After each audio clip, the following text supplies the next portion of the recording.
സാമ്രാജ്യത്തെ കഴുകന്മാർക്ക്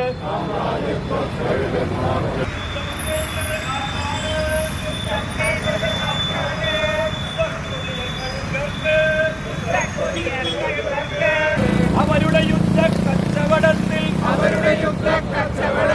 വെന്തരിയുന്നവർ നാം എല്ലാം അവരുടെ യുദ്ധ കച്ചവടത്തിൽ വെന്തരിയുന്നവർ നാം എല്ലാം സമാധാന റാലി സിന്ദാബാദ് തുലയട്ടെ തുലയട്ടെ സാമ്രാജ്യത്വം തുലയട്ടെ. ലോകത്തിലെ മനസാക്ഷിയുള്ള മുഴുവൻ മനുഷ്യർക്കും ദുഃഖത്തോടുകൂടി മാത്രം ഓർക്കാൻ കഴിയുന്നതാണ് ഓരോ യുദ്ധവും സമ്മാനിക്കുന്ന കൂട്ടക്കുരുതികളുടെ പരിണിത ഫലം എന്ന് പറയുന്നത്. ഒരു പ്രത്യേക കാലത്തിലൂടെയാണ് നാം കടന്നു പോകുന്നത്. സാധാരണഗതിയിൽ യുദ്ധങ്ങൾ ഉണ്ടാകുന്നത് കാരണങ്ങൾ ഉണ്ടാകുമ്പോഴാണ്. എന്നാൽ കഴിഞ്ഞ കുറച്ച് കാലങ്ങളായി ഒരു കാരണവും വേണ്ട ഒരു യുദ്ധം തുടങ്ങാൻ, ഒരു യുദ്ധം തുടങ്ങി ഒരു രാജ്യത്തേക്ക് കടന്നു കയറി ആ രാജ്യത്തെ ജനങ്ങളെ കൊന്നൊടുക്കാൻ ഒരു കാരണവും വേണ്ട എന്ന മനസ്ഥിതിയുള്ള ലോക നേതാക്കളുള്ള ഒരു കാലത്താണ് നാം ജീവിക്കുന്നത്. വർഗീയതയും സാമ്രാജ്യത്വവും ചേർന്നാൽ നമ്മുടെ നാടും അത്തരത്തിലേക്ക് മാറും എന്നുള്ളത് നമ്മൾ ആലോചിക്കേണ്ടതുണ്ട്. അത്തരത്തിൽ മാറുന്ന ഒരു ഇന്ത്യ ഇതുവരെ ഈ യുദ്ധങ്ങളെ അപലപിച്ചിട്ടില്ല എന്നുള്ളതും വളരെ പ്രധാനപ്പെട്ട ഒരു കാര്യമാണ്. ഇന്ത്യയിലും ഇത്തരത്തിലുള്ള വർഗീയ ഫാസിസ്റ്റ് കക്ഷികൾ ഇന്നും വളരെ ശക്തമാണ് എന്ന് നാം ഓർക്കണം. സുഖകരമാണ് എന്നുള്ളത് കൊണ്ട് നമുക്ക് സുഖകരമായി എല്ലാ കാലത്തും ജീവിക്കാം എന്ന ഒരർത്ഥമില്ല. അതുകൊണ്ട് തന്നെ ഇത്തരത്തിലുള്ള സമാധാന സദസ്സുകൾ, യുദ്ധവിരുദ്ധ സദസ്സുകൾ എല്ലാം തന്നെ വളരെ പ്രധാനപ്പെട്ടതാണ്. ജനങ്ങൾ ഇതിനെ പ്രാധാന്യത്തോടെ നോക്കിക്കാണേണ്ടതും ഉണ്ട്. ഒരു രാജ്യത്തെ ഒരു ഭരണാധികാരി അധികാരത്തിൽ വരുന്നത് തെരഞ്ഞെടുപ്പിലൂടെയാണ്. പിന്നീട് തെരഞ്ഞെടുപ്പിലൂടെയാണ് ആ ഭരണാധികാരി ആ സ്ഥാനത്ത് നിന്ന് മാറ്റപ്പെടുന്നത്. എന്നാൽ നമ്മളിപ്പോൾ നമ്മുടെ കൺമുന്നിൽ കണ്ട ഒരു യാഥാർത്ഥ്യമുണ്ട്. വെനിസ്വേലയിലെ ഭരണാധികാരിയെ ഒരു രാജ്യം, ആ രാജ്യത്തിൻ്റെ പേര് പറയേണ്ട കാര്യമില്ല, വന്ന് ആക്രമിക്കുക, പ്രസിഡന്റിനെ ബന്ധനസ്ഥനാക്കി തടവിലാക്കി അവിടെ വേറൊരു പാവ ഭരണാധികാരി പ്രതിഷ്ഠിക്കുകയും ചെയ്തിരിക്കുകയാണ്.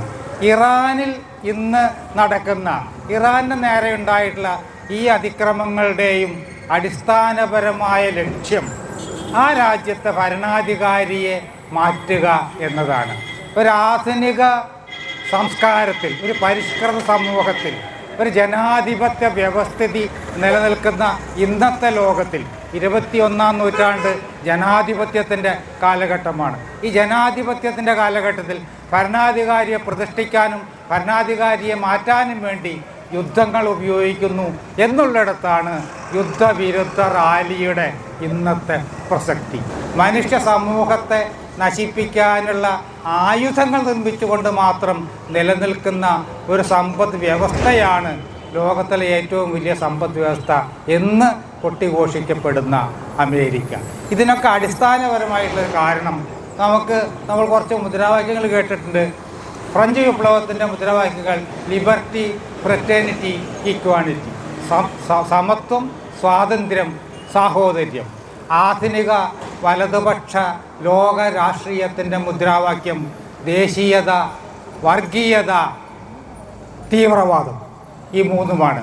ഈ മൂന്നിനെയും നിഷ്കാസനം ചെയ്തല്ലാതെ യുദ്ധങ്ങളെ ഈ ലോകത്തുനിന്ന് നമുക്ക് ഇല്ലാതാക്കാൻ കഴിയില്ല എന്നതാണ് യാഥാർത്ഥ്യം. വളരെ വിശാലമായ അർത്ഥത്തിൽ നോക്കിയാൽ ഈ രാഷ്ട്രങ്ങളും രാഷ്ട്രങ്ങളുടെ അതിർത്തികളും ഒക്കെ തന്നെ യഥാർത്ഥത്തിൽ നിർമ്മിത യാഥാർത്ഥ്യങ്ങൾ മാത്രമാണ്.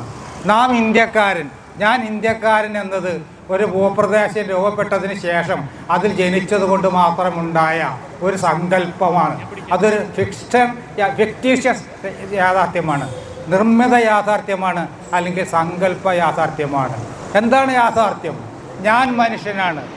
അതുപോലെ തന്നെ പാകിസ്ഥാനിയും മനുഷ്യനാണ്, ബംഗ്ലാദേശിയും മനുഷ്യനാണ്, വിയറ്റ്നാംകാരനും മനുഷ്യനാണ്, അമേരിക്കക്കാരനും മനുഷ്യനാണ്. ഈ വിശാലമായ സാഹോദര്യത്തിൻ്റെ കാഴ്ചപ്പാടിലേക്ക് നാം ഉയർന്നു കഴിഞ്ഞാൽ, ലോകത്തിൻ്റെ ചിന്താഗതി ആ ഒരു തലത്തിലേക്ക് ഉയർന്നു കഴിഞ്ഞാൽ യുദ്ധമില്ലാത്ത ഒരു കാലം നമുക്ക് സൃഷ്ടിക്കാൻ കഴിയും. യുദ്ധം മനുഷ്യനെ നശിപ്പിക്കുന്നു. നമ്മളിപ്പോൾ 190 കുട്ടികളാണ് ഇറാനിൽ ഈ ഒരു ആക്രമണത്തിൽ കൊല്ലപ്പെട്ടത്. നാട്ടിൽ നടന്നിട്ടുള്ള എല്ലാ നല്ല മാറ്റങ്ങളുടെയും മുന്നിൽ നിന്ന് പ്രവർത്തിച്ചിട്ടുള്ള ഒരു സംഘടന എന്ന നിലയിൽ ഈ യുദ്ധവിരുദ്ധ റാലിയെ അഭിസംബോധന ചെയ്തുകൊണ്ട് നിങ്ങളോട് ഇത്രയും നേരം സംസാരിക്കാൻ കഴിഞ്ഞതിൽ എനിക്ക് അഭിമാനമുണ്ട്. ഈ പ്രസ്ഥാനത്തെ ഓർത്ത് ഞാൻ അഭിമാനിക്കുന്നു, ഈ ജനതയെ ഓർത്ത് ഞാൻ അഭിമാനിക്കുന്നു. നമുക്ക് ഇനിയൊരു യുദ്ധം വേണ്ട. അതിന് വേണ്ടത് എന്താണ്? സമത്വവും സാഹോദര്യവും സ്നേഹവും പുലരുന്ന ഒരു സമൂഹത്തിൻ്റെ സൃഷ്ടിക്കായി യത്നിക്കുക. ഇത്തരം മുദ്രാവാക്യം വിളിച്ചതുകൊണ്ട് കുറച്ച് പേരിവിടെ കൂടിയതുകൊണ്ട് യുദ്ധം അവസാനിക്കുമെന്നൊക്കെ ചോദിക്കുന്നവരുണ്ട്. അവരോട് എനിക്ക് പറയാനുള്ളത്, ഇങ്ങനെ 2 മുദ്രാവാക്യങ്ങളെങ്കിലും വിളിച്ചില്ലെങ്കിൽ, യുദ്ധവിരുദ്ധ സന്ദേശം പ്രചരിപ്പിക്കാൻ വേണ്ടി അല്പസമയമെങ്കിലും ചെലവഴിച്ചില്ലെങ്കിൽ നാം നാളെയുടെ നാണക്കേട് എന്ന ചരിത്രത്തിൽ രേഖപ്പെടുത്തും എന്നതുകൊണ്ട് മാത്രമാണ് ഇത്തരം ഒരു യുദ്ധവിരുദ്ധ റാലി ഇവിടെ സംഘടിപ്പിച്ചതെന്ന് മാത്രം പറഞ്ഞുകൊണ്ട് ഇത്രയും നേരം എന്നെ കേട്ടതിന് നിങ്ങൾക്ക് നമസ്കാരം. നമ്മുടെ ട്രംപ്, നമ്മുടെ അമേരിക്കൻ സാമ്രാജ്യത്വം ഓരോ രാജ്യങ്ങളെയും അതിൻ്റെ അമേരിക്കയുടെ കൈപ്പിടിയിൽ ഒതുക്കുന്ന രീതിയിലുള്ള പ്രവർത്തനങ്ങളാണ് നാം കണ്ടുകൊണ്ടിരിക്കുന്നത്. അതിന് കൂട്ടാളിയായി യുദ്ധരംഗത്ത് സർവ്വവിധ ആയുധ സന്നാഹമായി നിൽക്കുന്ന ഇസ്രയേൽ നെതന്യാഹു കൂട്ടിനുണ്ട്. ഇവർ 2 കൂട്ടരും ചേർന്ന് ലോകത്തെ മുഴുവൻ നിയന്ത്രിക്കുന്ന രീതിയിൽ തങ്ങളാണ്, നമ്മൾ പണ്ട് പറയാറുള്ളത് പോലെ ലോക പോലീസ്, അമേരിക്കയെ ലോക പോലീസ് എന്ന് നമ്മൾ പറയും. ആ ലോക പോലീസ് തങ്ങളാണ് എന്നുള്ള രീതിയിൽ ഉള്ള പ്രവർത്തനങ്ങളുമായി മുന്നോട്ട് പോയിക്കൊണ്ടിരിക്കുന്നു.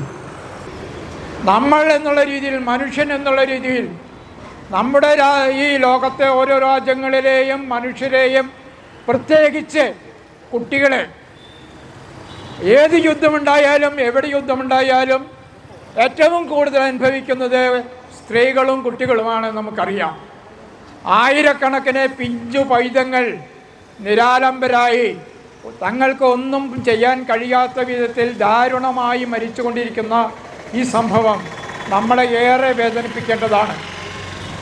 നമ്മളിൽ കഴിയുന്ന രീതിയിലുള്ള പ്രതിഷേധങ്ങൾ, യുദ്ധവിരുദ്ധ റാലികൾ നാടെങ്ങും വളരെ ശക്തമായി നടക്കുകയും ഈ കടന്നുകയറ്റത്തിനെതിരെ ശക്തമായ ചർച്ചകൾ ഉണ്ടാവുകയും ചെയ്യേണ്ടതാണ് എന്നാണ് പരിഷത്തിൻ്റെ അഭിപ്രായം.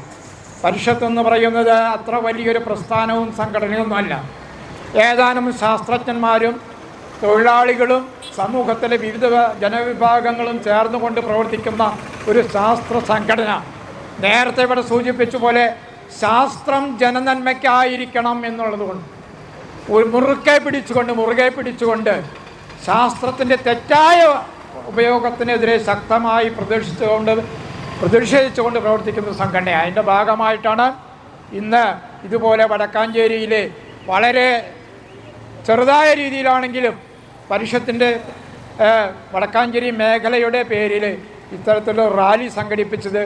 ഈ റാലിയിൽ പങ്കെടുത്ത മുഴുവൻ ആളുകളെയും വളരെ സ്നേഹത്തോടെ അഭിവാദ്യം ചെയ്തുകൊണ്ട് ഞാൻ എൻ്റെ വാക്കുകൾ അവസാനിപ്പിക്കുന്നു. ഞങ്ങൾക്ക് അഭിവാദ്യങ്ങൾ. അതുപോലെ തന്നെ അതുപോലെ വിഷയം അവതരിപ്പിച്ചിട്ടുള്ള പ്രിയപ്പെട്ട വർഗീസ് ചേട്ടനും അതുപോലെ ഫ്രാൻസിസ് മാഷിനും പ്രത്യേകം നന്ദി പറയുന്നു.